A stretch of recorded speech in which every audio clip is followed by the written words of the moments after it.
Ok, bueno, sean bienvenidas todas las personas que nos acompañan en este conservatorio sobre el protocolo del Colegio de México para prevenir y atender casos de acoso sexual y hostigamiento sexual. El conservatorio está siendo grabado y será subido posteriormente a YouTube. Mi nombre es María Luisa Iturbe Díaz, como ya se los mencioné. Soy estudiante del Centro de Estudios Internacionales e integrante del Grupo de Mujeres Estudiantes Unidas Colmex, y tengo el honor de moderar este conservatorio. Se encuentran entre nosotras Paulina Mancebo, persona orientadora de Primer Contacto, y Azucena Coria, representante estudiantil en la Comisión Ejecutiva del Protocolo. En un momento, Paz López nos acompañará, quien forma parte de la unidad jurídica especializada en género. El tema que nos reúne hoy es el funcionamiento del protocolo, con el propósito de dar a conocer las instancias involucradas y los derechos de la comunidad en caso de hacer uso de este. El objetivo de este conservatorio es brindarle a la comunidad del colegio un espacio para socializar el protocolo y resolver las dudas sobre cualquier aspecto de este. En primer lugar, permítanme compartirles algunas cifras que nos permitirán contextualizar este tema en el panorama nacional. La cantidad de feminicidios cometidos en los últimos años ha ido en aumento. En 2018 se reportaron 912 feminicidios y para el 2019, 2.825 mujeres fueron asesinadas. Sin embargo, solo 1.006 casos fueron tipificados por las autoridades como feminicidios. Los feminicidios, además, en un contexto de violencia sistemática a la mujer, tan solo son la punta del iceberg. La violencia física y sexual también es una vivencia que apremia a las mujeres. La Organización Civil México Evalúa ha señalado que en México 6 millones de mujeres fueron víctimas de violencia sexual durante el último semestre del 2019. Y en este mismo periodo, 1 de cada 5 mujeres con mayoría de edad en zonas urbanas fueron víctimas de al menos un tipo de violencia sexual en lugares públicos. Este año, el 2020, ha sido señalado como uno de los años más violentos para las mujeres. Cada día se asesinaron 11 mujeres y se violó 87. Además, en marzo de este año se cometieron diariamente 163 delitos sexuales contra la mujer. En nuestro país hay alrededor de un 99% de impunidad en casos de violencia contra la mujer, y en el segundo semestre del 2019, el 99.7% de estos casos no fueron denunciados. Actualmente, solo 9 universidades públicas en México, sin contar al Colegio de México, cuenta con un protocolo de género para prevenir y atender casos de acoso y hostigamiento sexual. Por otro lado, solo 4 universidades privadas cuentan con un protocolo. En este punto, creo que es interesante señalar que el Tecnológico de Monterrey, solo los campus de Ciudad de México y Monterrey cuentan con un protocolo de género. Y bueno, solo 8 universidades además tienen implementado lo que es conocido como un protocolo parcial. En este contexto, el Protocolo del Colegio de México se publicó en julio del 2019. En agosto de este mismo año salió la convocatoria para la Comisión Ejecutiva del Protocolo y en octubre iniciaron sus funciones. En media pandemia, el protocolo ha cumplido un año. Es fundamental reconocer los esfuerzos de todas aquellas mujeres que lucharon por la implementación de este protocolo dentro de nuestra comunidad. Desde el Ni Una Más hasta Aquí También Pasa, se ha denunciado la violencia contra las mujeres y se ha señalado que dentro de los espacios del Colegio de México, la violencia sexual también se encuentra presente. Ahora, gracias a un esfuerzo colaborativo entre los distintos miembros de nuestra comunidad y las autoridades, contamos con un mecanismo para prevenir actos de violencia de género y para atender casos de acoso y hostigamiento sexual. El protocolo es un paso importante hacia la erradicación de los diferentes tipos de violencia que sufren las mujeres día a día. Por último, permítanme compartirles algunas definiciones que son fundamentales para el conservatorio. En un primer lugar, es importante señalar la diferencia entre el hostigamiento y el acoso sexual. De acuerdo con nuestro protocolo, el acoso sexual es una forma de violencia sexual en la que, si bien no hay una situación de subordinación, sí hay un ejercicio abusivo de poder por parte de un miembro de la comunidad. Por otro lado, el hostigamiento sexual es una forma de violencia sexual en la cual hay un ejercicio de poder en una relación de subordinación en el ámbito académico laboral que se expresa en conductas verbales, físicas o ambas. En este contexto, el consentimiento se define como la aceptación libre, voluntaria y continua de participar en una actividad de carácter sexual. Con ello, el consentimiento no se puede presumir, y la ausencia de un rechazo no significa que haya consentimiento. Además, el consentimiento puede revocarse en cualquier momento y se considera que está acotado a una determinada actividad íntima con connotación sexual. por lo que el consentimiento a un tipo de acción no implica el consentimiento a otros posteriores. Por último, de acuerdo a nuestro protocolo, no hay un consentimiento cuando se consume alcohol o drogas o se está inconsciente y cuando es obtenido mediante amenazas, manipulaciones afectivas, chantajes o engaños.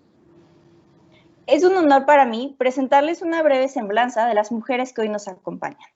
Como mencionaba al inicio, está entre nosotras Paulina Mancebo, estudiante del Doctorado de Estudios de Población, integrante del Grupo de Mujeres Estudiantes Unidas Colmex y persona orientadora de Primer Contacto. Bienvenida, Paulina.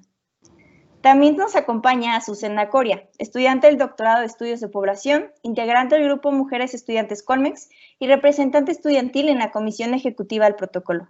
Bienvenida, Azucena. Además, estará también presente entre nosotras la Directora General de Autonomía y Empoderamiento para la Igualdad Sustantiva de INMujeres, Paz López. Ella también forma parte de la Unidad Jurídica Especializada en Género.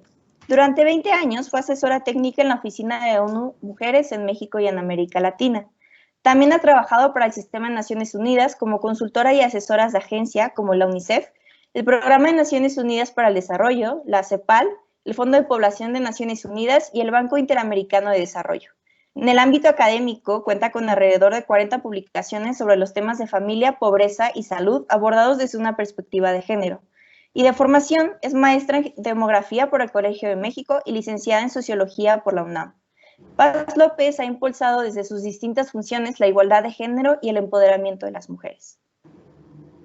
La dinámica de esta sesión será primero escuchar unas palabras de Paulina Mancebo, después tendremos una breve intervención de Azucena Coria y al final será la ronda de preguntas sin respuestas, en la que también participará Paz López.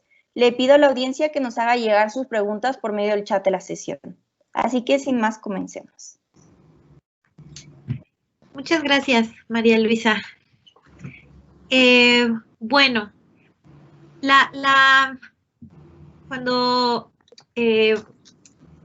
cuando discutíamos sobre hacer esta sesión, hablábamos mucho sobre la idea de poder resolver dudas del protocolo y en esta primera intervención quiero platicarles un poco sobre generalidades de cómo funciona el procedimiento y también sobre quiénes pueden denunciar. Lo primero es eso, ¿quiénes podemos denunciar? Ok, es bastante interesante la definición que tiene el protocolo. Implica, en realidad lo que está haciendo el protocolo es que los denunciantes pueda ser cualquier persona mientras una de las personas tenga, digamos, esté activa en el colegio. Esto nos da una visión muchísimo más amplia o cierta flexibilidad sobre quiénes pueden ser las personas sujetas a denunciar. Voy a dar un ejemplo para que sea un poco más ilustrativo.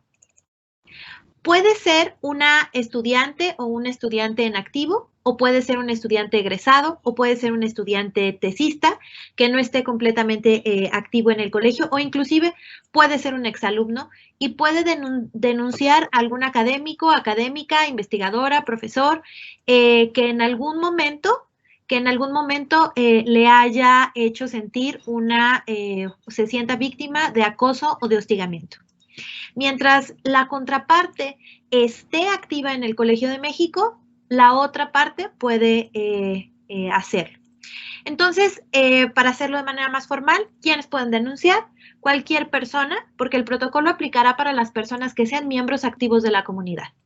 Entonces, puede ser una denuncia entre pares, puede ser entre estudiantes, puede ser un administrativo, un académico, en fin, cualquier parte de la comunidad. Es más, es tan amplia la definición que hace el protocolo que pueden ser personas que no tengan una relación directa con el Colegio de México, sino que simplemente pueden ser contratistas, gente que da servicios, gente que tiene algún tipo de relación que no necesariamente sea de nuestra comunidad más cercana, sino que sea un acto que se haya cometido por alguien activo de nuestra comunidad.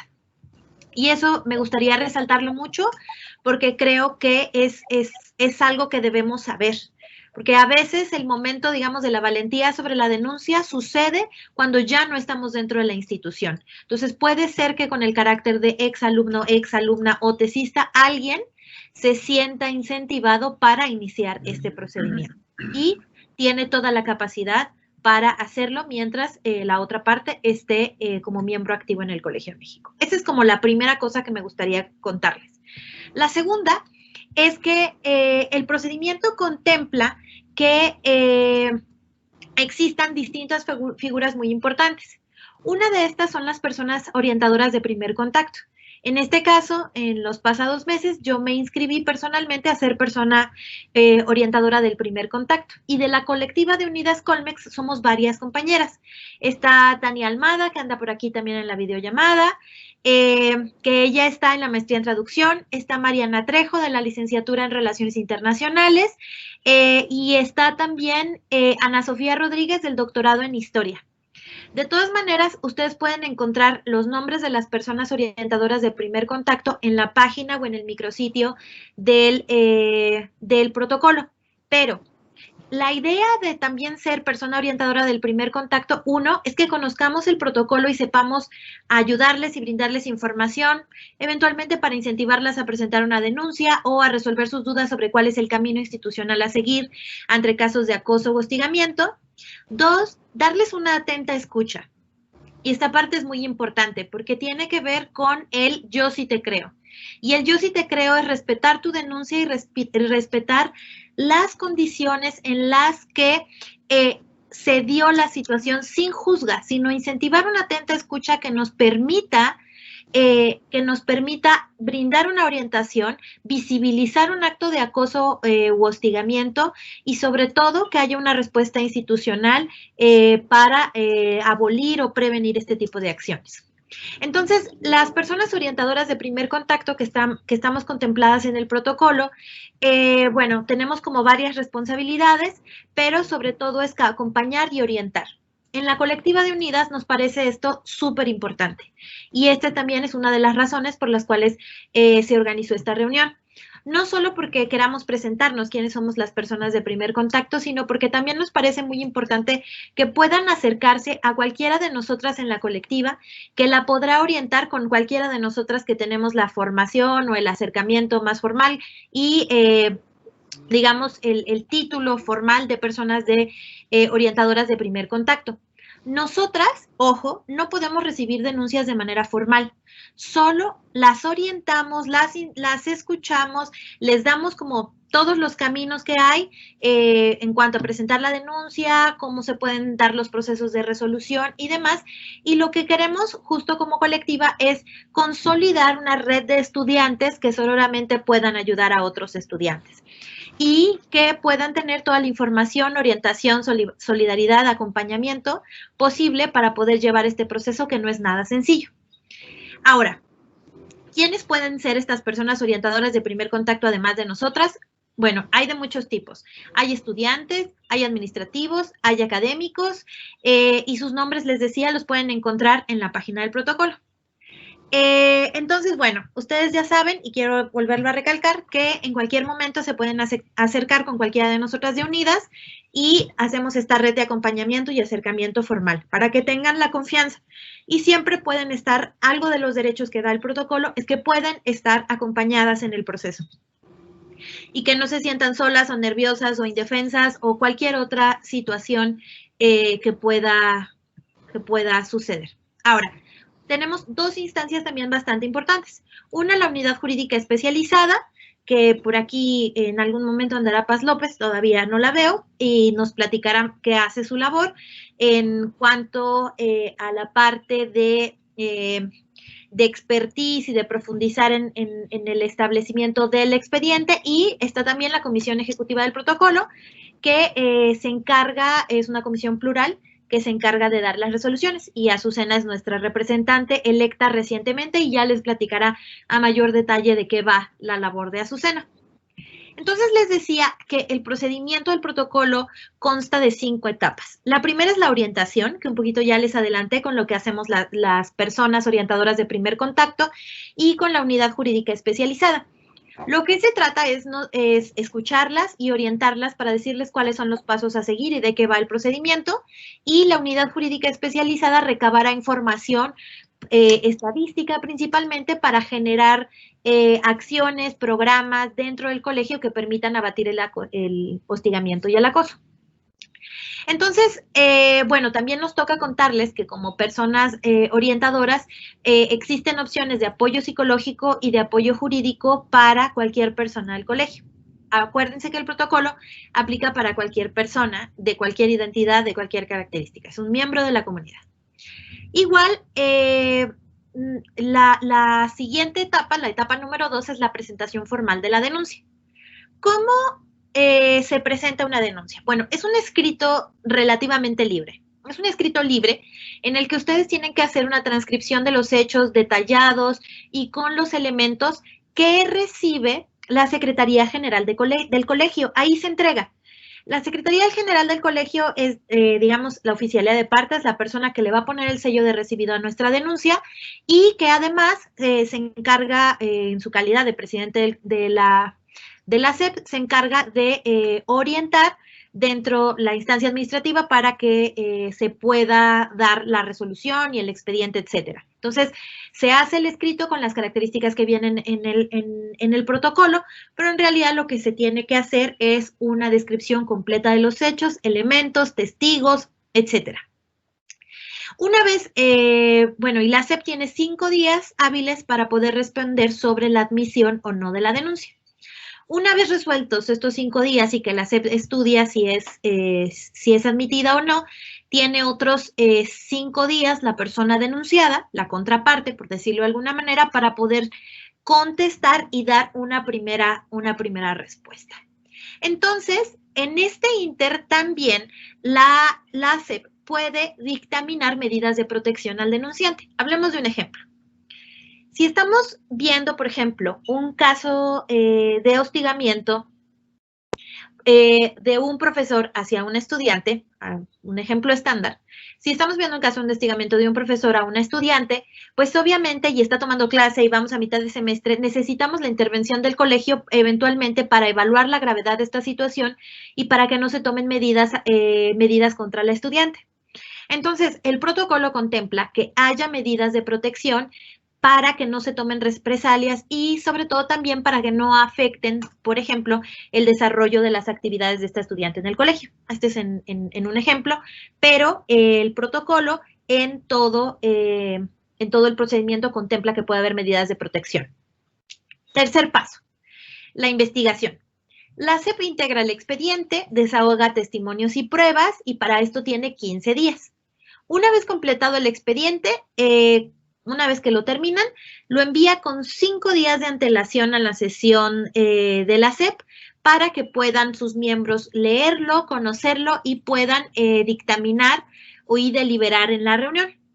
Una vez que se celebra la reunión, empieza nuestro paso 4. El paso 4 es la recomendación. Es decir, la SEP delibera, resuelve y en algún caso sanciona, da la resolución a presidencia y presidencia tiene 3 días hábiles para informar a las partes sobre la resolución. En este caso, presidencia tiene que dar seguimiento a los casos de las sanciones que estén contempladas dentro de los distintos reglamentos y normatividad.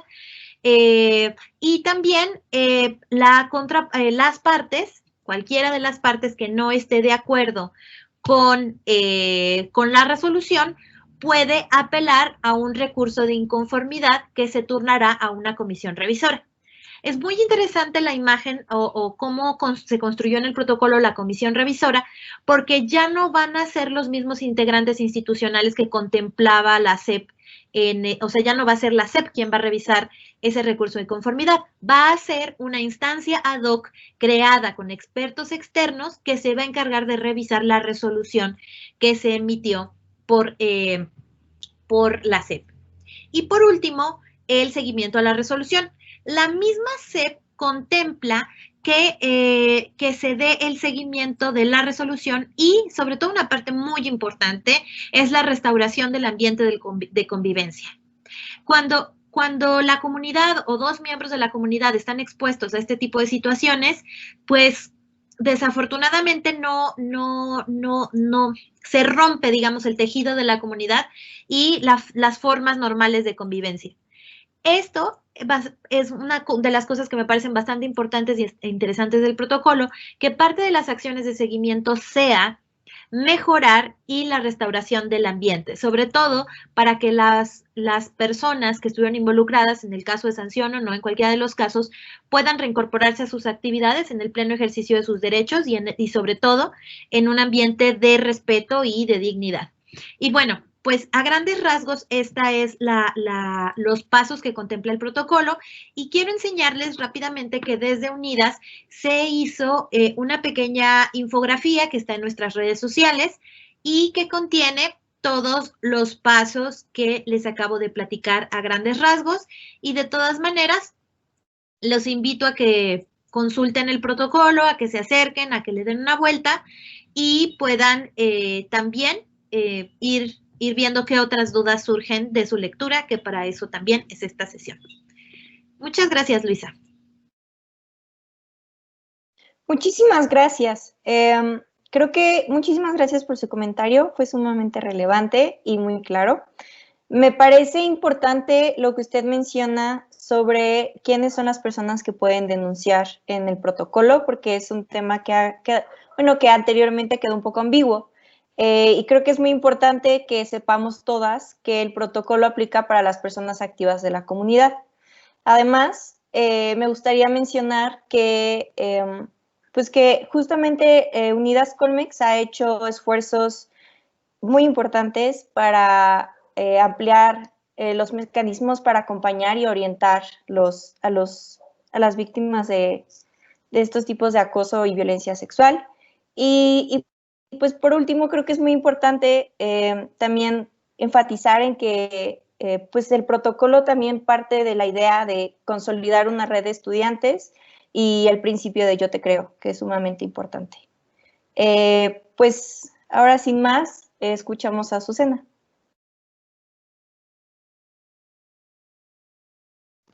Gracias, Luisa, y gracias, Paulina, por una tan muy bien detallada exposición y presentación de las etapas del protocolo. Yo no voy a tomar mucho tiempo para que podamos tener el espacio para las preguntas, y yo solamente quisiera ocupar este espacio para decir dos cosas que me parecen importantes.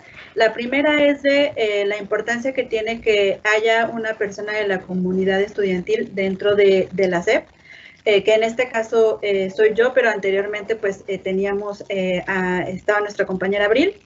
Y pues esto es, bueno, una es que sí contempla esta figura la SEP. La SEP está integrada tiene 6 integrantes. Son las tres que son representantes de cada una de las áreas del colegio, que está como el área académica, la administrativa y la parte estudiantil. Entonces, pensando también en esa pluralidad de visiones y de vistas y de la importancia de que alguien de la comunidad esté ahí también para defender a alguien y también contribuir hacia el resto de la comunidad, ¿no? En general, pensándolo en el colegio. Esto es un primer punto y que va muy relacionado con algo que desde Unidas tenemos como muy claro, que es la importancia de que haya voz de la comunidad estudiantil en espacios de discusión dentro del colegio. En el colegio actualmente el único espacio que tenemos voz, las y los estudiantes, es en la comisión ejecutiva del protocolo. Y esto es importante justamente por la problemática y el tema que abordamos, pero también porque esto nos permite vincularnos con otra serie de elementos, de reglamentos que están dentro del colegio. Entonces, creo que una discusión que ha habido dentro de la SEP es que, y bueno, desde antes, ¿no? Cuando se hacían estas discusiones, cuando se estaba construyendo, era que es muy importante que haya un diálogo entre lo que dice el protocolo y este diálogo sea con los reglamentos que tiene, el resto de los reglamentos, ¿no? Que es como el Reglamento General de Estudiantes, el del personal académico, la vinculación con los contratos colectivos e individuales de trabajo. Entonces, creo que tener en este espacio en el que podamos participar desde la comunidad estudiantil me parece muy importante y, bueno, esa es la relevancia, ¿no? Y un segundo punto que quiero que creo que ya había quedado un poco claro como anteriormente cuando participamos en la convocatoria, es que si bien yo estoy participando de forma directa y hay cosas muy exclusivas que son de la SEP que no pueden ser colectivas porque es, por ejemplo, tratar los casos, se cuida la información de las personas que hacen uso o hacen una denuncia, entonces eso obviamente no se puede colectivizar, pero toda la otra parte que es importante del protocolo, como la revisión del mismo, en esa parte la podemos trabajar mucho de forma colectiva, ver de forma colectiva qué es lo que le hace falta al protocolo y hacer propuestas desde la comunidad estudiantil. Entonces, esa es la otra parte que es muy importante y que, bueno, yo este trabajo está haciendo en conjunto con las compañeras de Unidas Colmex, pero que también la intención es que en el momento en el que llegue ahora el proceso de evaluación del protocolo y de hacer nuevas propuestas, lo podamos trabajar toda la comunidad en conjunto. Entonces, bueno, esas son como las dos cosas que quería como volver a enfatizar de la importancia que es que estemos dentro de la comisión. Y bueno, yo creo que lo dejaré ahí para que podamos tener el espacio para las preguntas. Y bueno, también no sé si vemos qué ha pasado con Paz, que creo que todavía no entra también. Bueno, primero que nada, muchas gracias por tu comentario. Y según yo ya entró Paz, ya se encuentra en la sesión. Aquí estoy. Bueno, no sé si me escuchan, perdón, pero aquí estoy. Muchas gracias y mil disculpas, tuvimos problemas para entrar. Sí, no se preocupe, aquí estamos contentas de tenerla. Por favor, háblenme de tú, sí, por favor, aunque me vean con ganas. Sí, claro. Bueno, antes de pasar a la parte de preguntas y respuestas, creo que es muy importante enfatizar en lo que Azucena nos mencionó sobre cómo el protocolo parte también de la representación de las diversas comunidades que conforman la comunidad del Colegio de México. Y concuerdo con nuestra compañera que pues esto es sumamente importante para el funcionamiento adecuado del protocolo. Bueno, pasando a la parte de preguntas y respuestas, primero tenemos una pregunta para Paz, que es, ¿qué es la unidad jurídica especializada en género y cuál es su función? También ya en preguntas más generales, los estudiantes y compañeros de compañeras y compañeros de la comunidad nos preguntan si los plazos que se mencionan en el proceso del protocolo son en días de calendario o días hábiles. También preguntan cómo se define a una persona que se encuentra activa en la comunidad. O sea, cómo el protocolo define si una persona se encuentra activa en la comunidad. Y bueno, creo que estas son las primeras preguntas para la primera ronda y después podemos seguir con las segundas.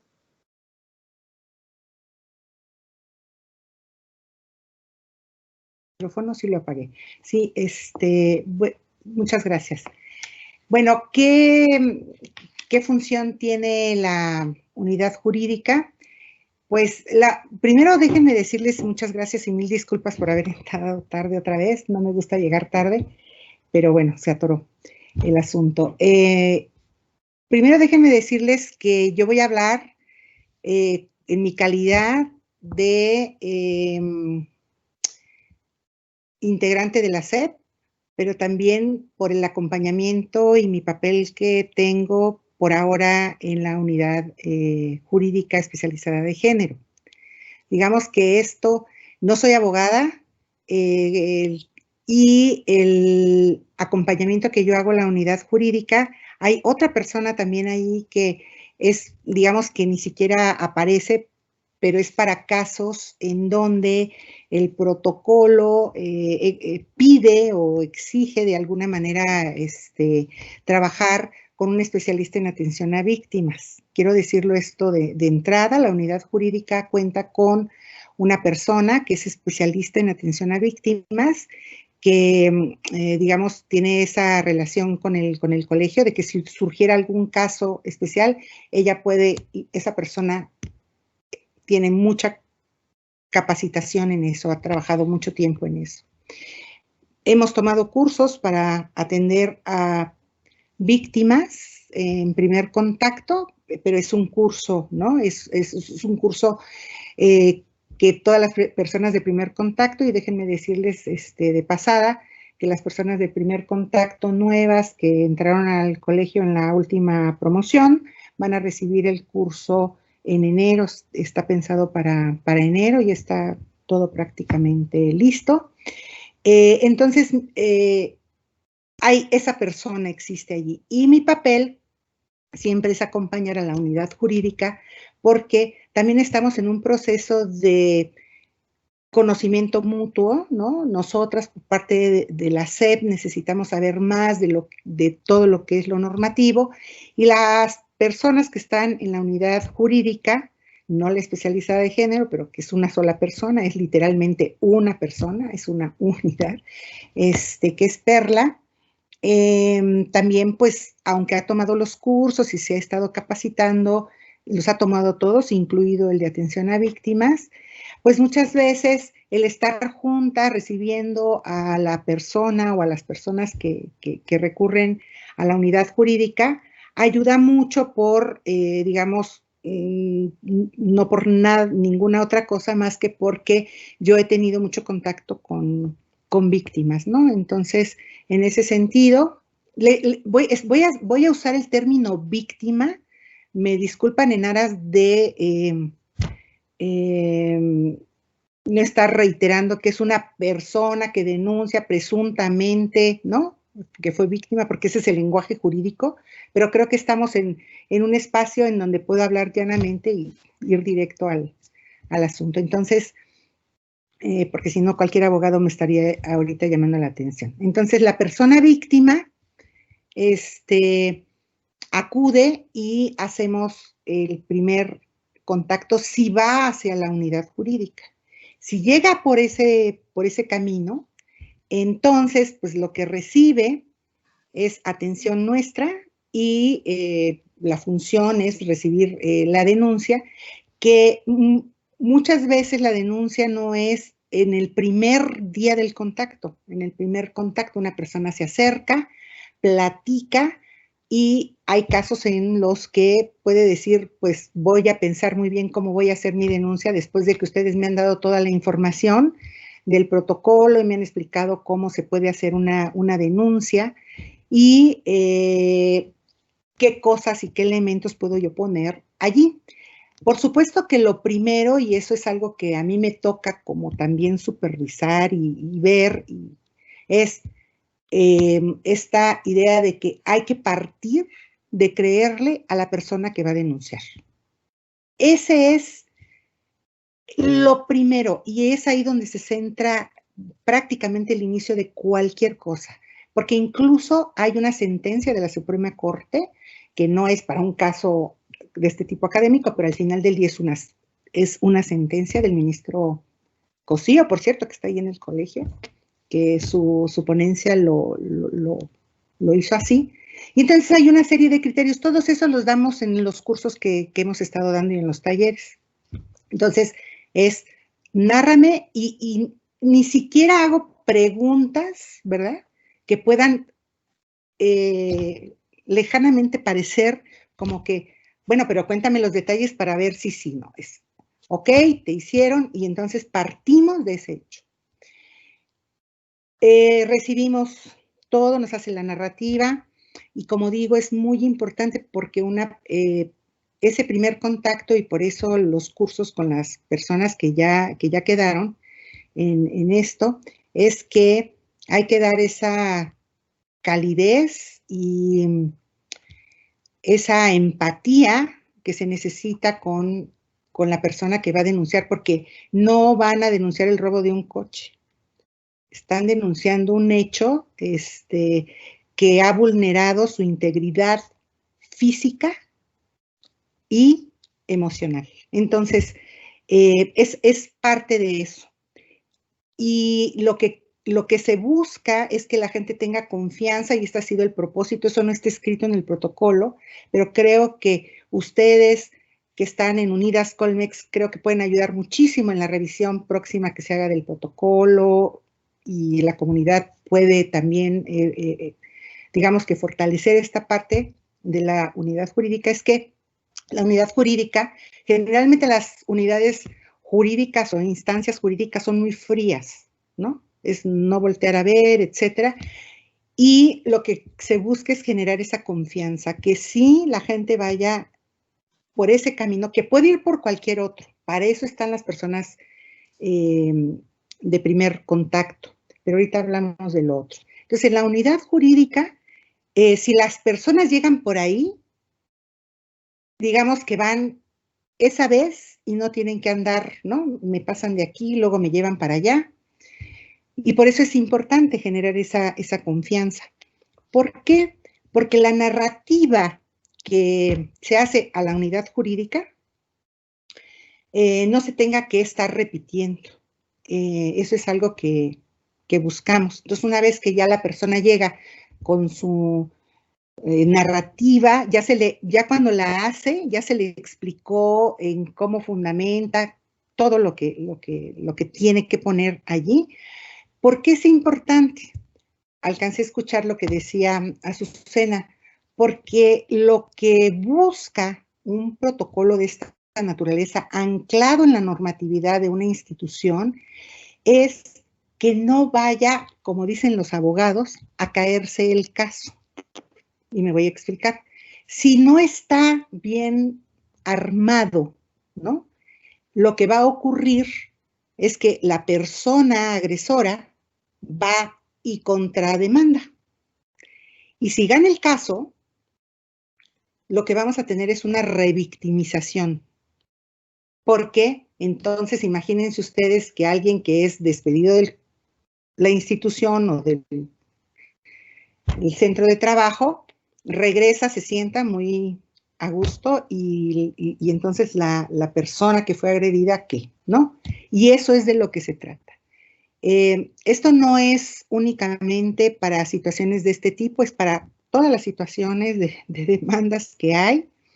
Y como aquí de lo que se trata es de asegurar que todo esté bien formulado, por eso es importante y hay mucho cuidado y en eso la unidad jurídica pues ha estado estudiando muchas cosas para que esté formulado como debe estar formulado una denuncia de estas. Se integra el expediente, se informa todos los procedimientos que hay. Una de las cuestiones que en cualquier situación como la que estoy explicando ocurre, es que se tiene que informar a la persona de cómo funciona el protocolo, cuáles son las vías que hay, cuáles son las instancias que sigue el proceso y todo el contenido del protocolo. Es un poco, bueno, pues lo que puede ocurrir es esto, se le trata de abreviar porque pues, no se trata de recetar ahí el protocolo. Y una de las cosas que sí es muy importante cuando recibimos o cuando se recibe una denuncia es explicar que existen las 3 vías. Si quieren, después hablamos de eso, pero hay 3 vías para la denuncia. La administrativa, que es de la que estamos hablando, porque esta se cataloga en el ámbito de el proceso administrativo. Hay que explicarles porque una conducta puede rayar en un delito. Y entonces se le tiene que explicar que hay la vía penal a la persona que denuncia. Y que hay la vía, en el caso de que hubiera una relación laboral, hay la vía laboral. No son excluyentes. Para una situación de relación laboral pueden darse las otras 2. No es en el caso de pares de estudiantes, ¿no? Donde no hay relación laboral, que serían como 2 vías. Pero puede ser que solamente haya una vía, dado el carácter de lo que se está denunciando, que puede ser la administrativa. Entonces, todo eso se ve en la unidad jurídica. Entonces, también se explica que hay un mecanismo que se llama el procedimiento alternativo de solución, se les explica en qué consiste y se les explica que es un mecanismo alternativo, que no necesariamente está obligada la persona a llegar al final de ese mecanismo, porque si algo pasa en el camino, se vuelve al procedimiento normal. Eso también creo que lo podemos ver más adelante, si ustedes, porque es otra pregunta. Y después, que se integra el expediente, se hace todo digamos, la persona llega y entrega, pero la unidad jurídica es la que hace el papeleo, forma el expediente y lo turna. dependiendo de qué vía tomó, y se concentra la información de la denuncia y remite a la SEP, a la Comisión Ejecutiva del Protocolo y a la presidencia del mismo una vez que ya se sigue el proceso. Pero eso es lo que hace la unidad jurídica. Ahora tenía otra pregunta de los... ¿Cuándo se es activo escribí que no me entendía yo. Los activos que una persona está activa en la comunidad.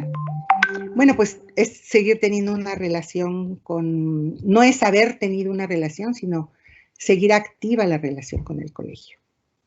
Si una persona estuvo en el colegio, es exalumno o exalumna, o un profesor o profesora que ya se fue, que ya no tiene relación alguna con el colegio, pues ya no forma parte de la comunidad del colegio.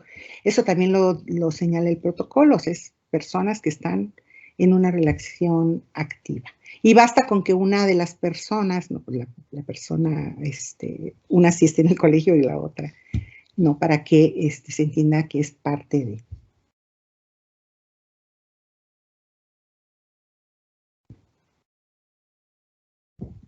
Sí, muchísimas gracias. Me parece muy importante enfatizar en cómo el protocolo también parte de un esfuerzo de evitar la revictimización y en especial que las 3 vías disponibles para denunciar no son excluyentes y también representan vías alternativas. Pues continuamos con la segunda parte de las preguntas. La primera nos preguntan los oyentes que si se actualizará la lista de personas orientadoras de primer contacto, ya que en el intranet siguen los contactos del año pasado. También la segunda pregunta es si el curso para las personas de primer contacto cambia cada año, porque entre la elección de estas personas y los cursos pasan varios meses. La cuarta, y creo que es muy importante en la situación de pandemia en la que nos encontramos, dice, ¿cuáles son las posibilidades de aplicar el protocolo en las sesiones virtuales? Y creo que esto tiene mucho que ver, pues justo con cuáles son las limitaciones que tiene este protocolo que fue creado hace un año en una situación social que ha dado muchos cambios y muchas incertidumbres, ¿no? Y creo que es muy importante saber, pues, cuáles son los límites del protocolo en la modalidad a distancia que estamos implementando, bueno, que se está implementando en el Colegio de México. Y también, ya para finalizar la cuarta de esta ronda de preguntas, es cuándo se mostrará la primera evaluación del protocolo, puesto que se hizo el compromiso de entregarlo este año y pues ya está terminando. Gracias. Ok. Bueno, vamos por el primero. La lista actualizada de personas de primer contacto.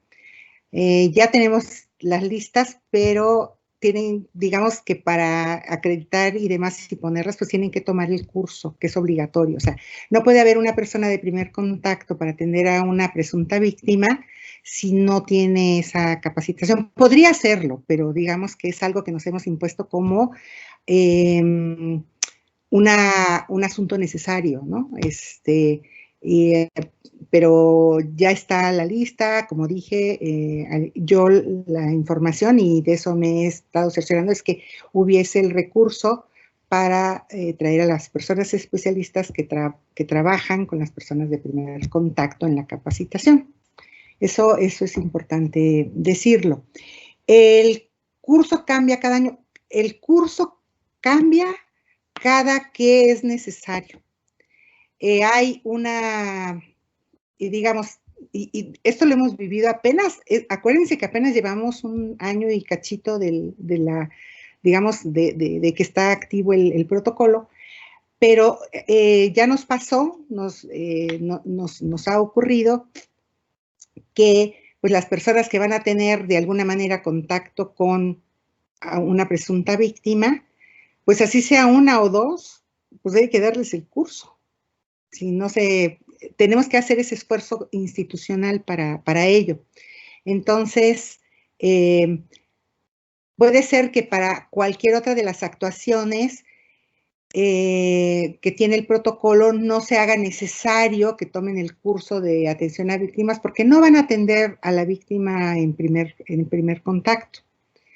Pero en el caso de que sí sea así, como es una persona de primer contacto, por eso se llama así, sí es como algo que juzgamos que se juzgue en la institución, que es necesario. Entonces, no es que haya cursos que estén establecidos, ¿no?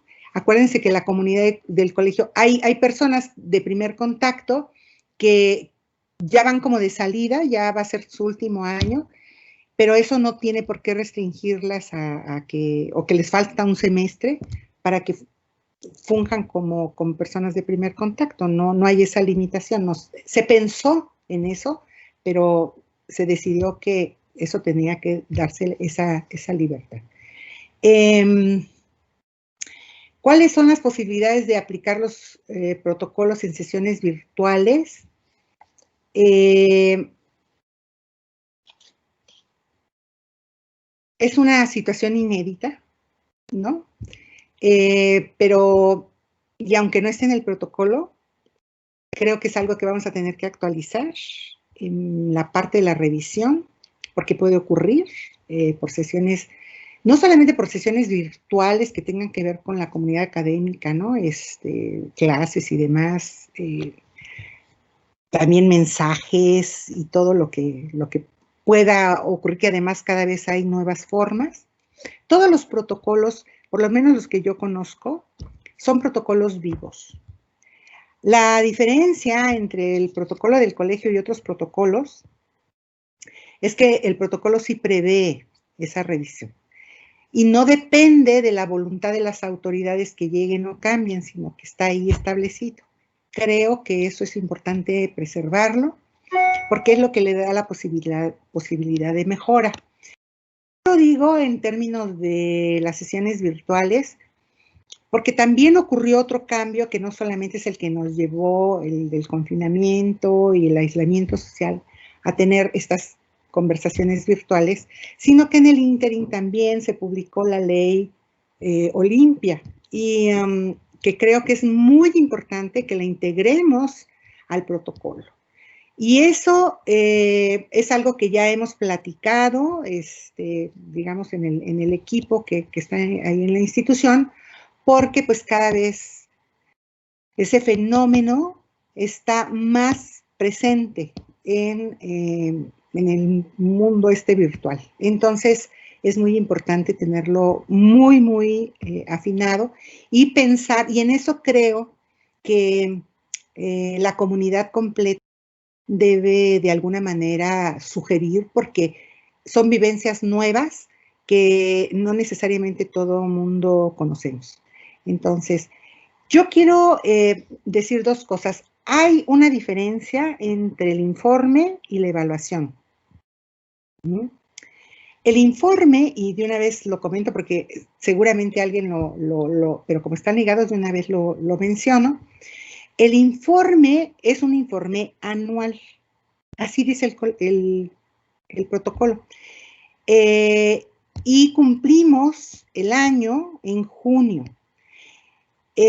Como es el primer informe, ese primer informe va a salir con toda la narrativa de los antecedentes, de cómo se construye el protocolo, con la participación, pues no solamente de la comunidad del colegio, a través de sus representantes, sino también con todas las personas.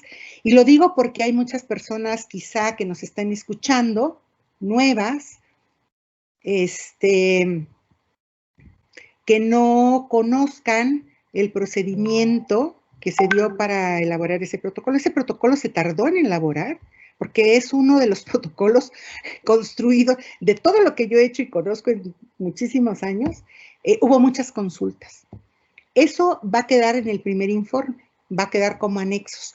Las personas que participaron, incluso las propuestas que hicieron, y hay unos cuadros en donde nos dimos a la tarea de ver cómo unas posiciones pues no empataban con otras, que iban en contrasentido y que había que tomar decisiones.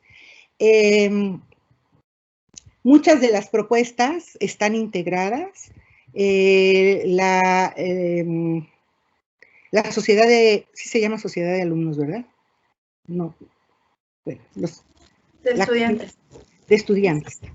La comunidad de estudiantes hizo una propuesta concreta, digamos, desde mi perspectiva fue la más trabajada y más formal, porque iba por escrito, eso nos facilitó mucho la tarea, y muchas de las propuestas quedaron integradas. Algunas no, porque no procedían normativamente, pero digamos que se hizo ese esfuerzo. Ese informe está incompleto por una sola razón, que es que tenemos el primer procedimiento, la primera actuación con un caso que está en curso y que ahora mismo lo que queremos es incorporar para dar la narrativa, porque además tiene que ser una narrativa muy general, porque recuerden que aquí lo que priva, y quienes hayan tomado el curso del protocolo y lo hayan leído, sabrán ya, que supongo que todos, porque estamos todas y todos obligados a hacerlo si somos de la comunidad. Ahorita doy el reporte de cómo va el tema de quienes han cursado o no el protocolo. Pero el protocolo dice que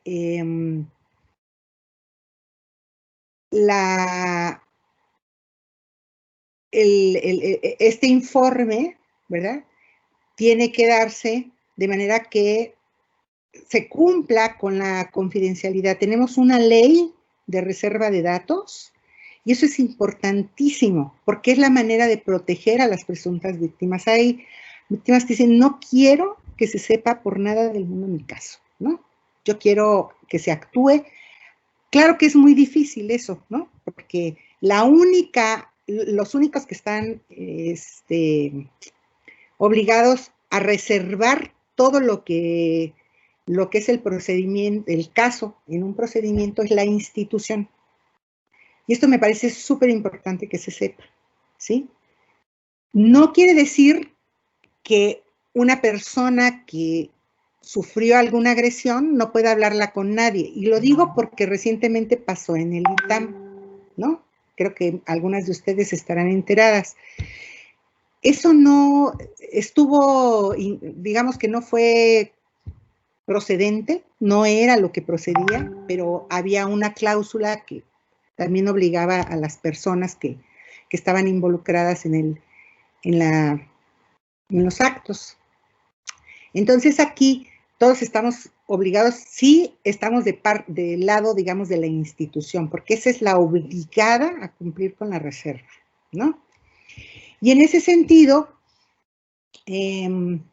pues tenemos que tocar el único caso que tenemos con mucho cuidado, porque pues es uno. Si fueran, digo, cualquiera que esté estudiando demografía, estadística o lo que sea, sabe que, y hasta como se hacen los censos, pues hay datos que no se pueden dar porque se identifica a las personas, ¿no?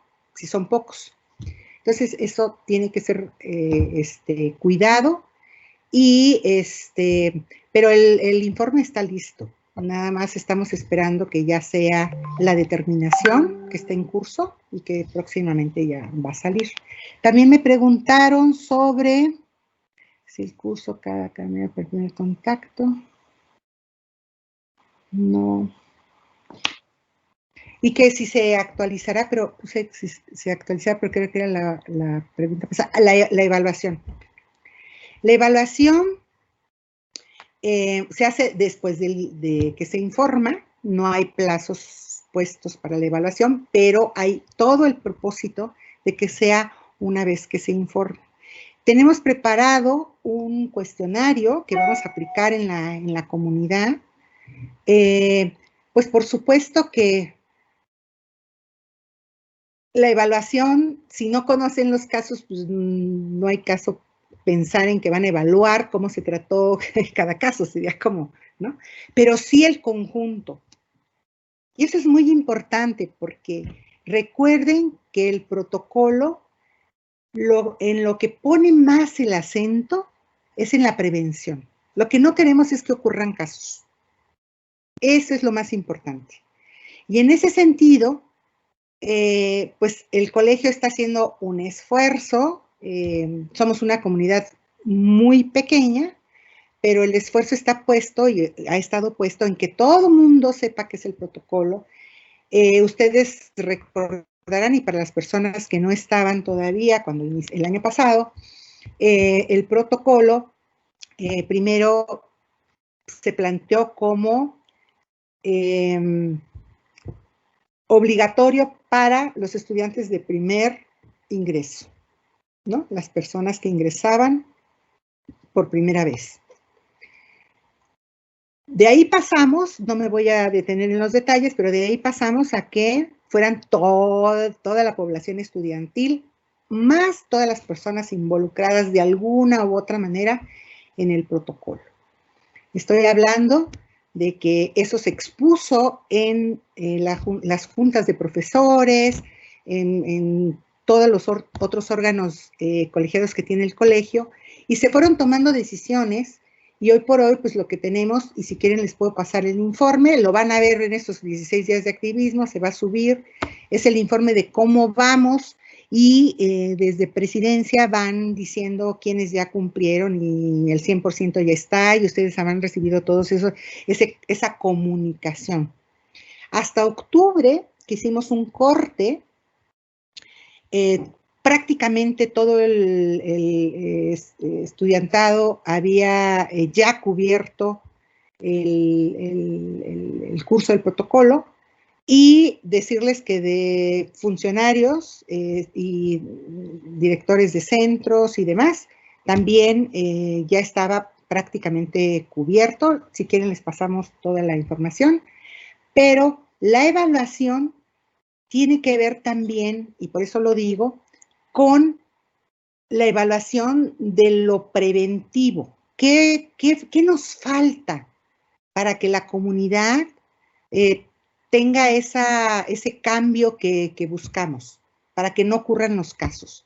Entonces, todas las iniciativas que se puedan poner sobre la mesa para que se lleven a cabo y para que se prevea que haya recursos para eso, que la comunidad esté activa, todo eso se va a poner en la evaluación, y tenemos preparado, como dije, un cuestionario que está muy inspirado en algunos otros cuestionarios que se hacen de clima laboral, porque hay clima laboral y cultura organizacional e institucional. Son cuestionarios que hemos pescado de aquí y de acá, hicimos ahí un merge, pero creemos que va a ser muy importante recibir de la comunidad qué cosas les gustaría que se incluyeran en la consulta que se hace a la comunidad. Porque el protocolo, como digo, pues no se trata de que nada más se evalúe si funcionó un caso, o dos, o los que hayan sido, sino ver esta parte que es más de prevención. No sé si con eso contesto. Perdón que me amplié tanto. Muchas gracias por su comentario. Antes de pasar a la siguiente ronda, pues me gustaría darle la palabra a Azucena y después a Paulina para que nos comenten lo que quieran comentarnos. Y también me gustaría preguntarle a ustedes dos cuáles han sido cómo han sido sus experiencias al formar parte justo del proceso del protocolo, y también cuáles ustedes opinan que son las áreas de oportunidad en las que debe de crecer el protocolo. Si quiere que empiece Azucena y ya después Paulina. Gracias, Luisa. Y gracias a María de la Paz por haber entrado el día de hoy a la sesión. Creo que ella es una experta, entonces está muy bien poder escucharla, aparte de lo que ha trabajado directamente con el protocolo. Entonces, muchas gracias, Paz. Yo pedí la palabra porque quería complementar algo que ya mencionó Paz, que fue la pregunta respecto a qué hacer o a los límites del protocolo en el contexto en el que estamos ahora. O sea, creo que a mí me gusta mucho lo que dijo Paz respecto a que nuestro protocolo es un protocolo vivo y que tiene que irse modificando a la par de los contextos que estamos teniendo. Y creo que eso es muy bueno, irlo cambiando conforme a lo que está pasando, ¿no? Sin embargo, o sea, creo que también es algo que se ha discutido dentro de la SEP, incluso en nuestras sesiones, ¿no? Bueno, y ahora que estamos en este contexto, ¿cómo tratamos el tema, no? Porque hay que cuidar, seguir trabajando en la confidencialidad de la información de las personas involucradas en los casos que se tengan que trabajar, ¿no? Entonces, así como lo pensamos en cómo se va a trabajar las sesiones de la SEP, también es este nuevo pensar en cómo aplicar el protocolo en este contexto. Entonces, obviamente que tiene que haber modificaciones, pero también quiero decirles que es importante que sepan que el protocolo contempla que una vez que se hace la denuncia, ustedes pueden hacer uso de muchas evidencias para hacer la denuncia. Entonces, lo que contempla el protocolo como evidencias, o sea, puede incluir desde testigos que puedan, testigos sobre el caso, también todo tipo de otro tipo de medios, como pueden ser entrevistas, audios que haya grabaciones, videograbaciones, si tienen fotografías, mensajes instantáneos emitidos por vía electrónica, pues por WhatsApp, mensajes de texto o incluso de Facebook. Y también incluye otro tipo, lo que ustedes consideren que es importante para el caso, se pueden incluir. Entonces creo que ahora justamente y vinculándolo con lo que decía María de la Paz, me parece súper importante recordar, ¿no?, lo que pasó con la ley Olimpia y que esto nos permite también recuperarlo y también de ahí la importancia de hacer una actualización del protocolo. Pero en lo que ese momento llega, o sea, tenemos... es importante que tengan claro que están estas otras opciones, ¿no? O sea, no hay un límite de qué es lo que sí se permite como una prueba. En el protocolo viene y es muy amplio, ¿no? Entonces, que también se sientan tranquilas de que si en este momento de lo que llevamos de la pandemia, alguien se enfrentó a un caso de acoso u hostigamiento sexual, que pueden hacer su denuncia y que se va a trabajar. Digo, estuvo un momento en el que estuvo parado porque la pandemia vino a mover todo y en ese transitar también hubo cambio en este caso de representante estudiantil, ¿no? Pero ya se reactivó las actividades de la SEP, como dicen, ya trabajamos en el caso que estaba activo, entonces, o sea, la actividad está ahí está y no tengan como que no piensen que como estamos en pandemia y estamos cada quien en nuestras casas, no vamos a poder hacer denuncia. Y también es algo que se estuvo diciendo mucho, también de ahí de incentivar o que hubiera las elecciones, de que no podía estar la SEP sin un representante, ¿no? En este caso, de la comunidad estudiantil, porque el hecho de que estemos ahora en esta comunicación a distancia no implica que que pueda haber violencia de género, a casos de acoso u hostigamiento sexual. Entonces, hay opciones que podemos seguir utilizando. Eso es lo que quería comentar. Y bueno, menciono rápido respecto a la experiencia. Bueno, yo tengo una estancia muy corta. Las elecciones fueron en septiembre. Nuestra primera sesión fue el 18 de octubre, si no me acuerdo. No tengo aquí ahorita la fecha, pero bueno, de ahí empezamos ya con las sesiones. Creo que el trabajo ha estado bien, tengo una muy buena experiencia, creo que hemos hecho un buen equipo dentro de la SEP, bueno, que ya estaba, yo soy quien se incorporó recientemente, hemos estado trabajando en conjunto para lo que ya era trabajar con el caso que está activo. Y a pesar de las dificultades que ha sido, pues ahora conectarse por esta vía, pues se ha hecho el trabajo, ¿no? No hemos dejado de hacerlo. Entonces, pues hasta ahora puedo decir que la experiencia, pues es buena. Sabemos que hay muchas cosas que hay que trabajar, cosas que hay que modificar en el protocolo, que sabemos de quienes lo vimos primero desde fuera y ahora desde dentro, la misma se sabe que hay cosas que se tienen que ya modificar, porque como hemos dicho muchas veces, retomando también lo que decía María de la Paz, pero que también ha salido en otras partes de otros miembros de la sesión, es que también en este transitar y en el hecho de ir abordando los casos, es que se van viendo las modificaciones que hacen. Entonces, bueno, en ese trabajo estamos y pues, bueno, esa es como mi experiencia hasta este momento. Gracias. Muchas gracias por tu comentario. Ahora escuchamos a Paulina. Sí, bueno, me parece muy importante. Yo, como les decía al principio, en la parte de la presentación, pues soy de las personas que se integró y ahora me doy cuenta que mi capacitación está incompleta. Tuvimos un pequeño curso de sensibilización, pero por lo que entiendo todavía nos falta muchas más cosas y ahí es como como pregunta y petición sobre cómo se nos va a informar cuando estemos realmente capacitadas para poder dar la atención como personas de primer contacto. Yo me integré justo, me integro como por dos cosas. En primera, porque pues me parece como muy importante fortalecer las instancias de participación de los estudiantes en el colegio.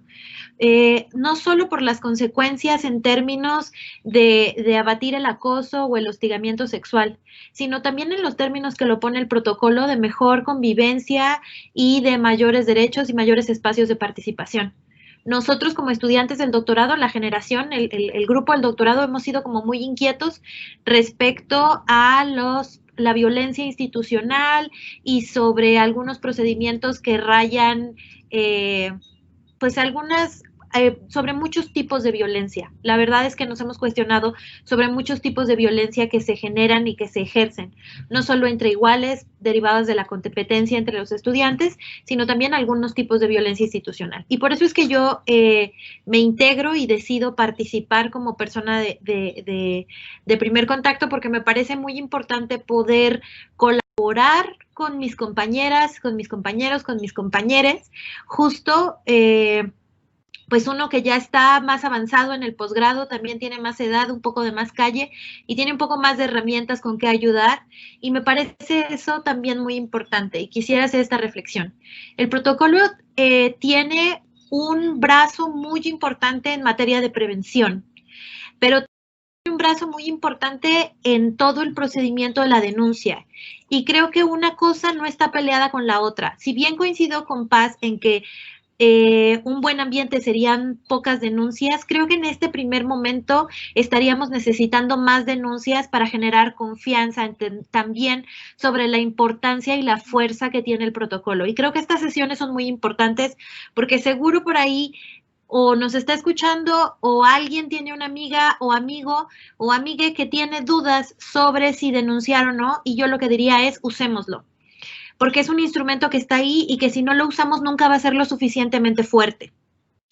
Entonces, creo que eso sería como la primera cosa que tenemos que hablar, porque es cierto, no podemos evaluarlo nada más por el número de casos. Habría que evaluarse eventualmente su impacto sobre la comunidad y el trato que tenemos entre nosotros mismos.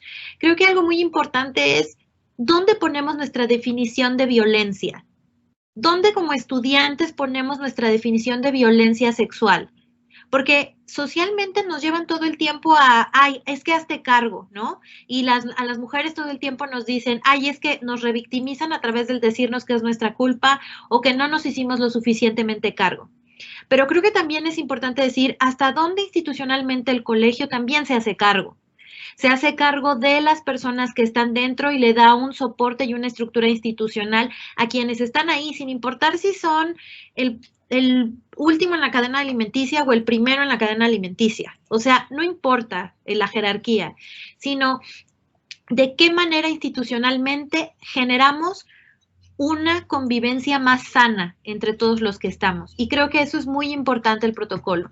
Cuestionarnos si certificar a los alumnos de nuevo ingreso basta solamente para reducir los casos, cuestionarnos si hacer este tipo de foros basta, o sea, qué tipo de trabajo de comunidad tenemos que hacer y de conciencia, y nos toca a todos. Creo que eso es muy importante como estudiantes y creo que eso es algo que hace muy atractivo el trabajo con Unidas Colmex, que nos invita justo a estar todo el tiempo en estos procesos de reflexión sobre dónde podemos organizarnos para ser mejor comunidad. Y bueno, esa es una parte como muy importante y que se cruza con por qué me anoté como persona de primer contacto. Y la otra es que cómo podemos, ese es un interés mucho más personal y están por ahí las preguntas en el chat.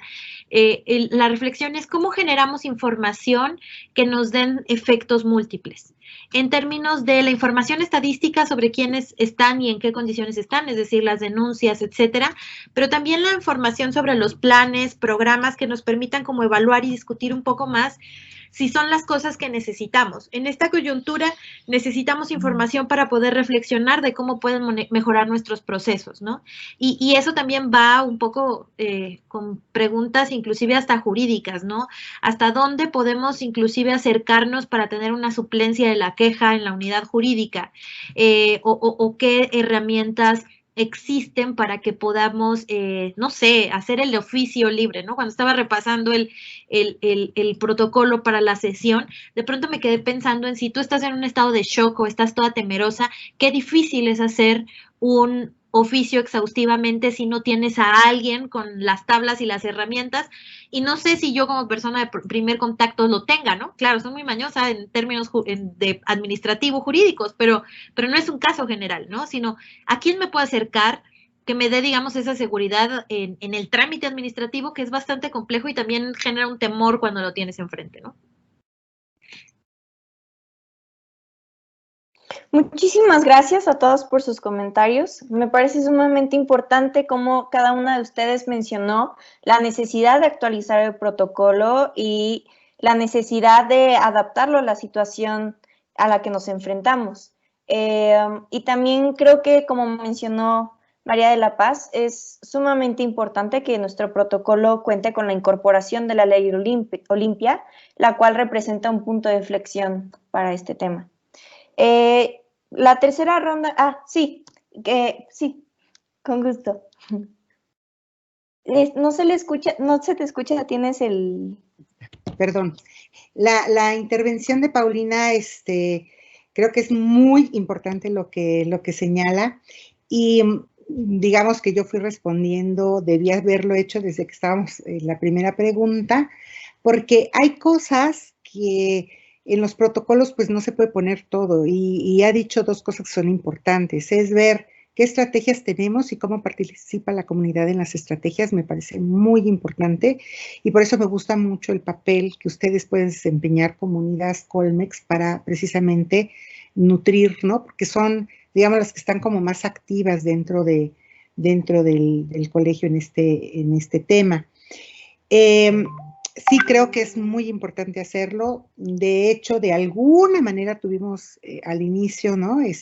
Reflexiones de la comunidad del colegio, no solamente con los talleres que hicimos en algunos centros con el alumnado, sino también estábamos con el grupo académico, los grupos académicos, pero creo que ya estamos como en un momento distinto como para arrancar el año con la presentación de esto y que haya participación de qué espera y qué quiere también la comunidad, y por eso me parece muy importante. Déjenme decir que algo que no está en el protocolo, tal cual lo voy a decir, pero que el protocolo habla de brindar una asesoría también especializada, esto que decías, las personas de primer contacto no no tienen digamos, que podrían hacerlo, pero no, digamos, como tú bien lo dices, se necesita como un mayor nivel. Ojalá que las personas de primer contacto cada vez más se vayan especializando, y sobre todo las que se van a quedar como por un buen tiempo, pero para eso se previó un convenio con la Secretaría de la Ciudad de México, la Secretaría de la Mujer, porque además estas conductas están asociadas o pueden estar asociadas con delitos que son del fuero común de la Ciudad de México. Entonces, el convenio que ya se firmó con la Secretaría se hizo prácticamente de inmediato. Activamos todas nuestras fuerzas para que se saliera pronto el convenio, y lo que brinda es acompañamiento jurídico y acompañamiento psicológico. ¿Por qué es importante el tema del acompañamiento psicológico? Porque en la Secretaría hay personal especializado para atender justamente estos casos. Y en el caso de una situación fuerte, digamos, en donde se necesita ayudar a la persona que está denunciando para que no, primero, que no se sienta revictimizada, sino que se sienta totalmente apoyada. No siempre una persona, bueno, yo lo he visto en otros casos, puede formular una denuncia el día que se decide hablar. No es fácil. Pueden pasar semanas y hasta meses. Por eso es importante la ayuda psicológica especializada en esto. Porque además la ayuda psicológica sí se puede trabajar como medio de prueba. En una confrontación en donde hay una contrademanda, se puede llamar al profesional a la declaración. Entonces, por eso es tan importante y por eso el colegio decidió hacer este convenio. Segundo, la parte legal. Una cosa es todo el proceso administrativo, que es en lo que estamos abocadas, y al cambio cultural, y al cambio organizacional, etcétera. Y otra cosa es el proceso legal penal. Y eso es algo que tenemos que compartir en la comunidad, porque yo he insistido muchísimo, porque lo he visto en otros espacios, que mucha gente tiene en su imaginario, dicen, ah, es que yo sufrí acoso sexual, a veces ya lo califican de sexual, pero en realidad cometieron contra esa persona un delito que es de orden penal, que no necesariamente violación, porque nos vamos al extremo, es acoso o violación. No, en medio hay conductas que también están tipificadas. Y eso, como yo no soy abogada, la abogada no es la mega especialista en género, ¿sí me explico? Y no se pretende que las personas de primer contacto sean las súper hiper especialistas.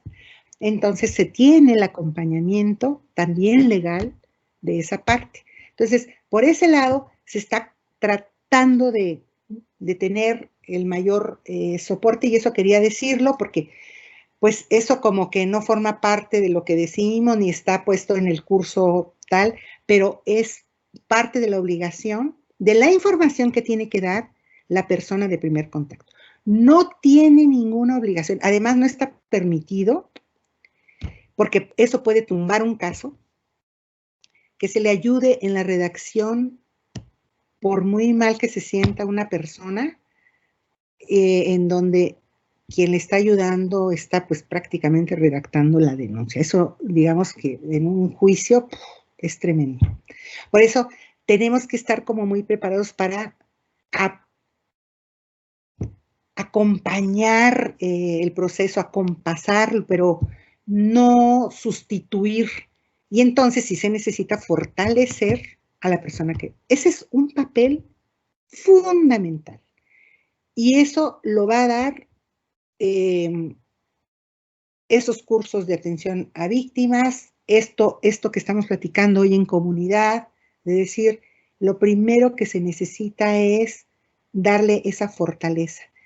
No voy a hablar de ningún caso del colegio, pero yo lo que he visto fuera es que una persona transita desde ese momento que se decide a hablar, al que se decide denunciar, y cuando se da ese espacio de acompañamiento, de empatía, vemos el cambio. Una persona de pronto a las pocos días, semanas, ya se siente empoderada porque recibió la ayuda psicológica especializada y porque dice, estoy lista para enfrentar.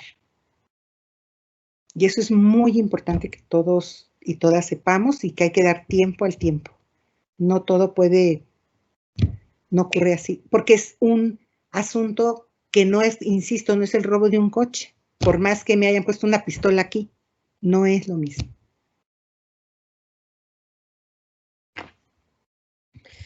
Muchísimas gracias, Paz, por tu comentario. Creo que es sumamente importante pues, todo lo que han mencionado las tres. Y pues como ya se nos anda acabando el tiempo, voy a hacer una última ronda de preguntas. Okay. Y pues ya finalizamos. La primera tiene que ver mucho con el procedimiento que ustedes han mencionado y nos preguntan que de cuántos procedimientos se han iniciado desde la aplicación del protocolo a la fecha, y también si se implementarán plazos fijos para emitir los informes, la evaluación y las consultas. En especial, esta pregunta es mucho en el sentido de que pues, la evaluación se quede solo a voluntad, ¿no? Y por último, y creo que tiene mucho que ver con lo que mencionó Paulina, es que cuáles son los criterios que toma los mismos integrantes del protocolo para evaluar la eficiencia de este mismo, y pues quiénes son y cómo se determinan los objetivos. Y las últimas dos preguntas es para el caso en curso de la denuncia, si se alteraron los plazos del protocolo por la pandemia. Y la última es con respecto a quienes aplican el protocolo, y nos preguntan qué sucede si una alumna está activa en la comunidad de nuestro colegio, pero está en último semestre y el profesor se encuentra jubilado. ¿Es factible utilizar el protocolo y cuánto tardaría aproximadamente el proceso? No sé quién quiera comenzar. Estoy anotando, perdón. No te preocupes. ¿Tú quieres decir algo, Azucena, o quieres que...?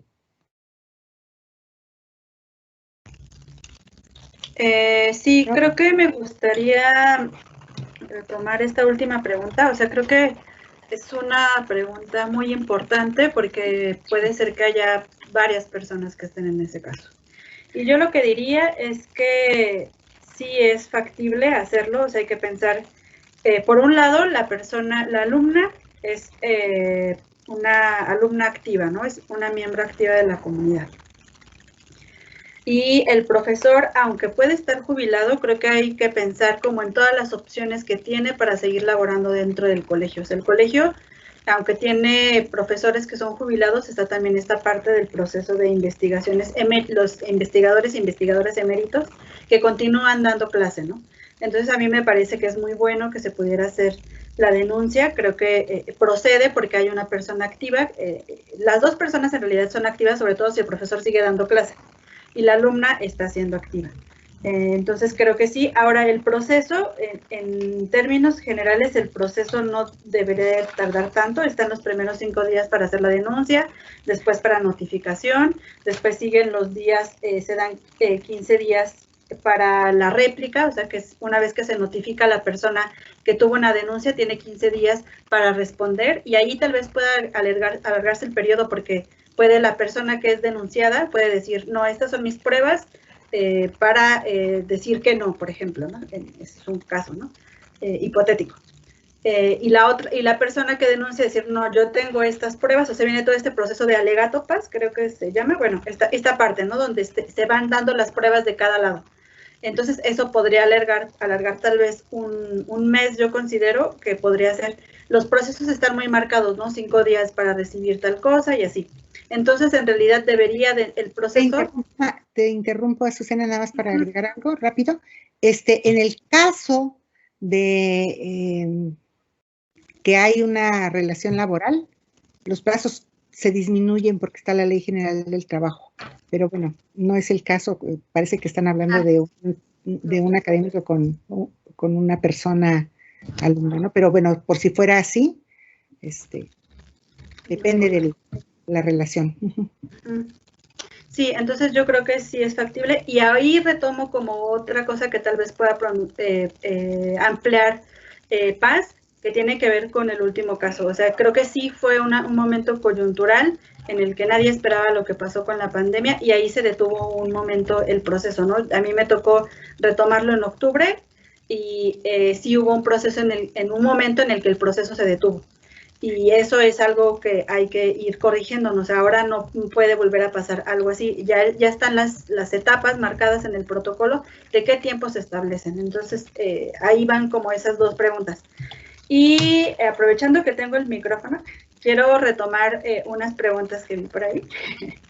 Y hay una pregunta respecto a en qué momento la Junta de Profesores entra en toda esta etapa. Creo que eso es muy importante contestarla, porque, o sea, tenemos las figuras, como las principales figuras que contempla el protocolo, que es la unidad jurídica, especialista en género, y la comisión ejecutiva del protocolo.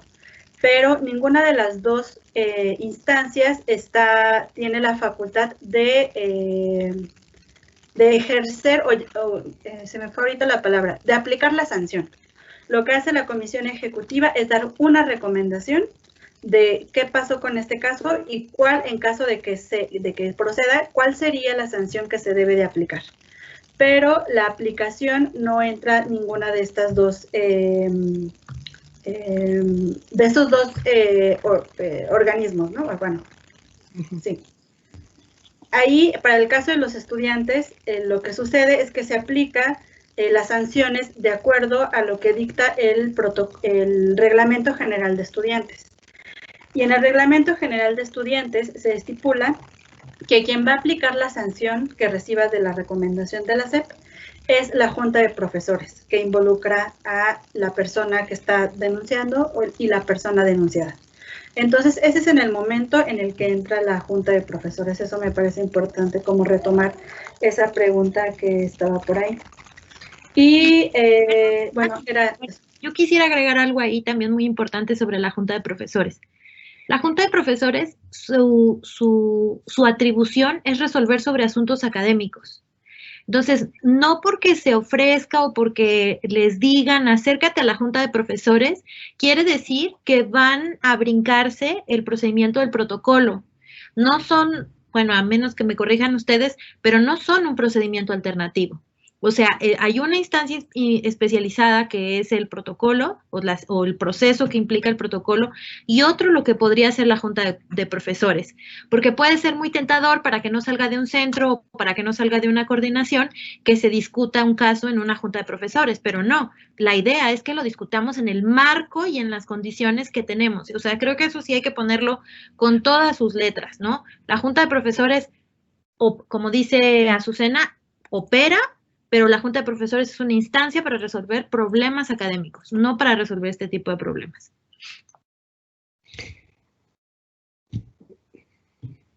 ¿Puedo? Sí. Bueno, también voy a volver a este último porque creo que son dos cosas muy, muy importantes.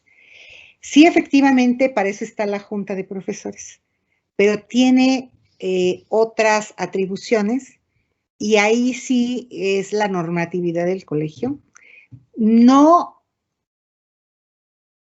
tiene la atribución, y qué bueno, ¿no? Que es así, que hay un procedimiento aparte, ¿no? Que se tiene que seguir. Y la SEP, como muy bien dijo Azucena,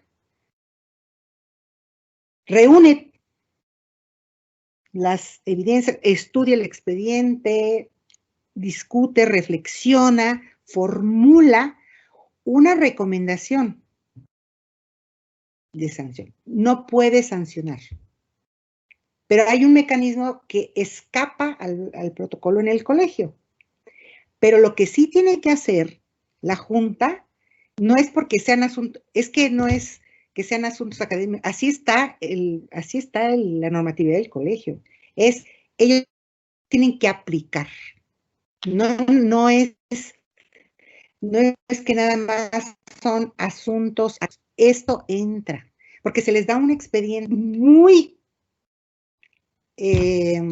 ordenado, con todo, y dice, aquí está la recomendación. Si llegan a decir, pues no acepto la recomendación de la SEP, que son los que saben, que son los que hicieron todo el procedimiento, que tal, y no me es suficiente, habrá otras instancias que resuelvan. Pero aquí el tema es que ya hubo un caso que no estuvo dentro del protocolo y que entonces la Junta dice, no soy competente porque no tengo el conocimiento. Pero las cosas ya cambiaron. Tenemos un protocolo y se supone que ya están familiarizados. Es parte de su responsabilidad conocerlo. Y como siempre decimos, ¿por qué si puedes actuar en aplicar una sanción para, no sé, plagio, y no puedes hacerlo para algo que además tienes todos los elementos aquí en la mesa para resolver? Entonces, ahí sí creo que lo que dices es muy importante que también se sepa. Por otro lado, de los criterios para evaluar la eficiencia, qué está haciendo la SEP en términos de criterios, pues por supuesto que lo vamos a discutir, pero vamos a partir de una propuesta. Como digo, la evaluación pues tiene que ver también con la exposición de un instrumento a su aplicación, ¿no? ¿Qué tanto expuesto estuvo a la aplicación? Entonces, ahorita, pues creo que estamos en un momento, no es que lo crea nada más, sino que estamos en un momento en que tenemos algunos elementos que hemos venido recogiendo a lo largo del año que ha transcurrido, desafortunadamente con esta interrupción que nos dio el confinamiento, para revisar cómo funciona. Pero lo queremos hacer también de una manera consultada pues con la comunidad, no que la SEP decida nada más cómo se debe evaluar. La SEP hizo sus propios lineamientos de funcionamiento, etcétera, y hay cosas que la SEP puede resolver. Vamos a opinar en la SEP porque hay gente ahí externa, tenemos una persona externa que también sabe de estas cosas, están la representación del estudiantado, de la parte administrativa, etcétera, pero creemos que no es suficiente, hay que hacer la consulta de cómo hacer y qué hacer para la evaluación, sobre todo pensando en lo que ustedes mismas dijeron, no me recuerdo quién lo dijo, de qué queremos hacer, ¿no? Me voy a agachar porque se me está acabando la pila, perdón. Acabo de ver ahí el anuncio. Entonces, eso es muy, muy importante. Y no, efectivamente no tiene plazos la evaluación, porque ni sabíamos cada cuánto, habíamos supuesto que pues cada año, ¿no? Se podía ir haciendo una evaluación. A lo mejor no va a hacer falta, ¿no? Eso se pensó, pero quizá en la siguiente ronda, cuando se haga esta evaluación y se abra para hacerle los cambios al protocolo, ya pueda llevar sus plazos.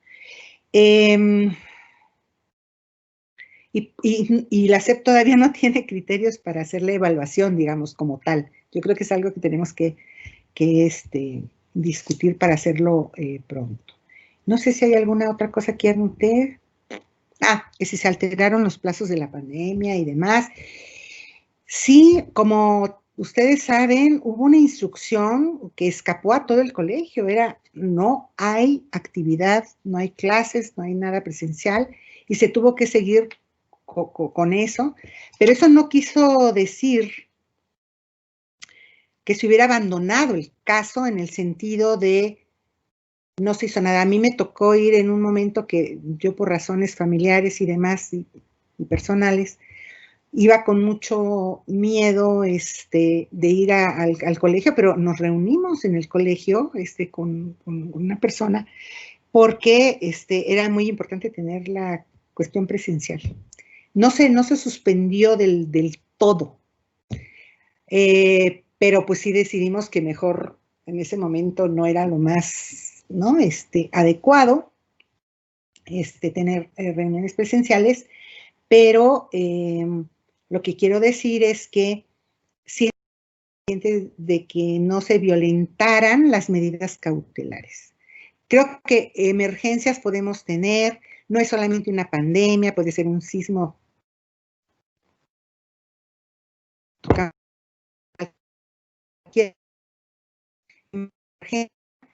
Que se cumplan las medidas cautelares y las hay, ¿no? Mientras algo observar a la persona denuncia. Entonces, eso también es muy, muy importante y creo que nada más, ¿verdad? Esas eran las tres. Y sí, evidentemente se alteraron los plazos, pero está dado en términos de disposiciones que escapan a la realidad de esto.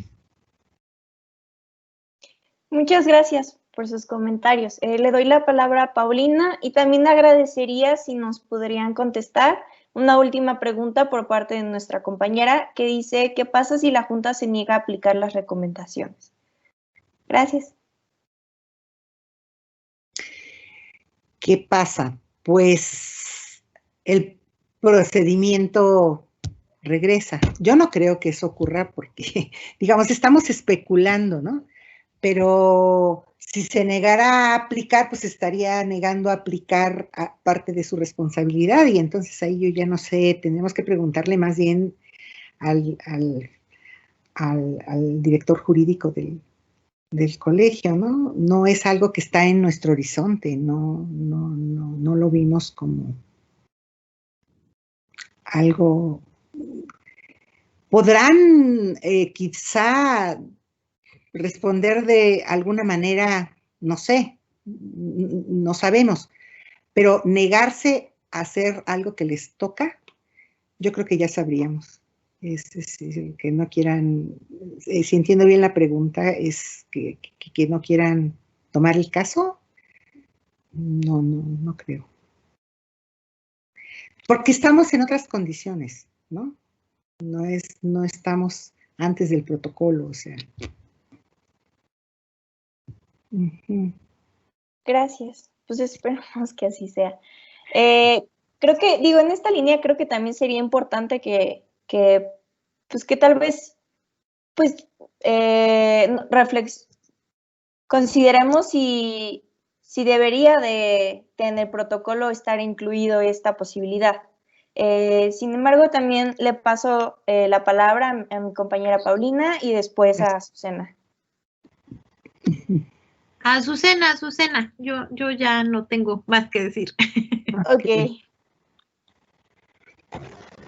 Es que tienes levantada tu manita, Paulina. Está levantada tu manita. Perdón, sí, no. Ya nada más en torno a esta última pregunta, hay que considerar que el protocolo considera el recurso de inconformidad, ¿no? Cuando no hay una sanción. Entonces, era un poco lo que nos platicaba en un principio Paulina, o sea que está contemplado esta parte en la que si hay inconformidad por la persona que hizo la denuncia de que la sanción o no se aplica ninguna sanción, puede meter el recurso de inconformidad, que es evaluado por un comité aparte, ¿no? Que está por una persona que es de la unidad jurídica, una persona de la SEP y un experto externo que se encargan de hacer esta nueva evaluación de qué pasó con el caso y si de verdad ameritaba no tener ningún tipo de sanción. Entonces, ese es el otro recurso que se tiene. Si quieren revisarlo, está en el artículo 34 del protocolo y habla sobre del recurso de inconformidad cuando no se determina una sanción. Entonces, tenemos esta otra alternativa, que esperemos que no pase, porque como decía Paz, están todos los elementos para que, o sea, una vez que se llega a la final de la conclusión, está todo el expediente con toda la información que respalda la recomendación que da la SEP. Entonces, pues tienen toda la información disponible para proceder y aplicar la sanción, pero en caso de que no pase, tenemos esta otra alternativa. Gracias. Sí, porque yo entendí la pregunta más en que, como en la ocasión pasada, se excusaran y dijeran, no, pues nosotros no, porque somos académicos o lo que sea. No, creí que por ahí va la pregunta, pero el recurso de inconformidad existe, ¿no? Entonces, también es esa vía.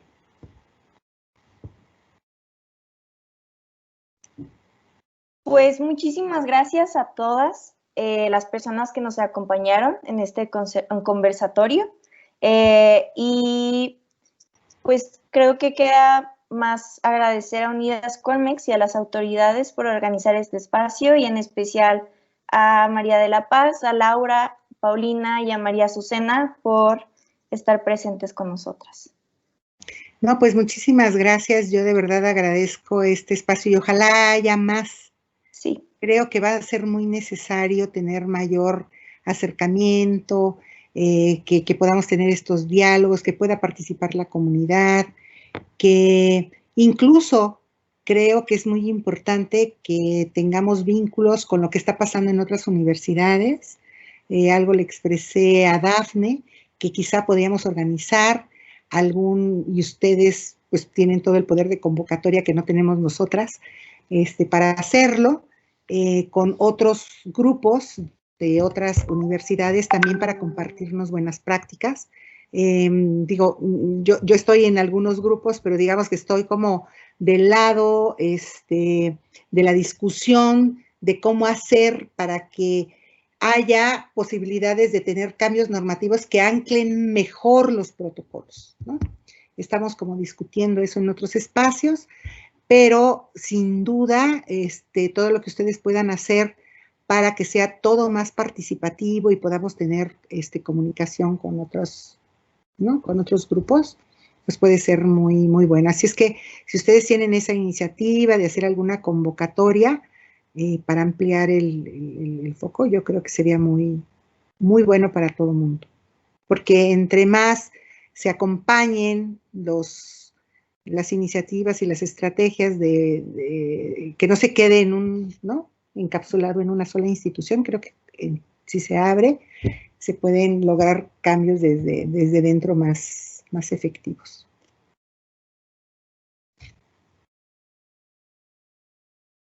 Muchas gracias. Pues si nadie más quiere decir algo, pues creo que podemos desconectarnos. Bueno, pues muchas gracias. Muchas gracias. Gracias. La oportunidad. Muchas gracias. Y el comercial, se pueden acercar a Unidas en cualquier otro momento, hacer preguntas, etcétera. Ahí. Y por supuesto también a la unidad jurídica y a los miembros, a las personas que estamos en la SED y pues por supuesto a las personas de primer contacto, para todas las personas que no lo han hecho en ninguna ocasión, pues para eso estamos aquí. Gracias. Gracias por la...